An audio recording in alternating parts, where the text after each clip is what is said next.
আগুনটা এখন কেউ পূর্ব শত্রুতার জেরেও লাগাতে পারে।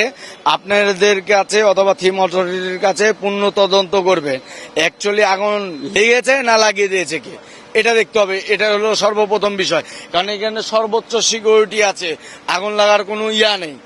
এখন দেখা যাচ্ছে আপনি একটা দোকানদার, আপনার বিল বাকি আছে, আপনি আগুন লাগিয়ে দিতে পারেন 5টা দোকানদারের ক্ষতি করার জন্য, কিন্তু এখানে একটা ভেজাল আছে।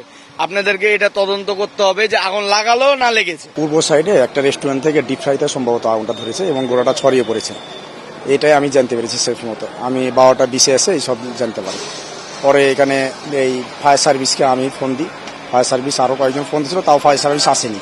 আমি পরে ফোন দেওয়ার পর তারা এসছে। আর আমার জানার মতো গোড়া ফুডকোর্টেই সব পুড়ে গেছে। আমার ওখানে 4টা দোকান আছে, অনেক ক্ষতিগ্রস্ত। আমরা এমনিতেই ক্ষতিগ্রস্ত। এই বৈষম্য আন্দোলনের পর থেকে রেস্টুরেন্ট বন্ধ, ভাঙচুর, আমরা অনেক কষ্টে রেস্টুরেন্টটাকে টিকিয়ে রেখেছিলাম। এরপরও আমরা অনেক রেস্টুরেন্টের মালিক ধার দেনায় জর্জরিত আছে, এইগুলো যেন আমরা সেরে উঠছি কেবল, আর তার মধ্যে আবার একটা ক্ষতি। এই ক্ষতিটা আসলে মেনে নেওয়ার মতন না। আমরা মাঠেই ছিলাম, মোটামুটি এমন পরিস্থিতি হয়ে গেছিল যে নিঃশ্বাস নেওয়া মুশকিল হয়ে গেছিল। এলএমই সার্টিফাইড বিশ্ব সেরা কপারে তৈরি ওয়ালটন কেবলস, যা আপনার স্থাপনাকে রাখবে সব সময় নিরাপদ। বিষয়টা ভিতরে এমন অবস্থা, অনেকজন এখানে আটকা পড়েছিল, ওদেরকে উদ্ধার করি আমরা। ওখানে উদ্ধার করার পর এখানে উদ্ধার করে আমরা হাসপাতালে পাঠানোর ব্যবস্থা করি।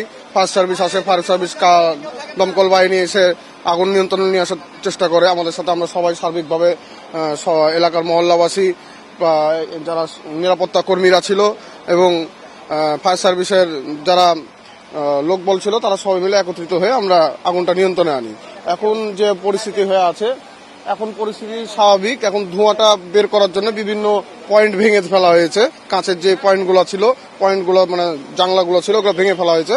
এখন পরিস্থিতি কিছুটা স্বাভাবিক, কিন্তু ক্ষয়ক্ষতি তো হবেই, স্বাভাবিক, এটা স্বাভাবিক বিষয়। আমরা যখন এসেছিলাম তখন প্রচন্ড ধোঁয়া ছিল, কারণ রেস্টুরেন্ট থেকে আগুনের সংবাদ আমরা পেয়েছি এবং আগুনের সংবাদ পাওয়ার পরে আমাদের প্রায় 8টা গাড়ি তখন আসছিল, এখন বর্তমানে 10টা।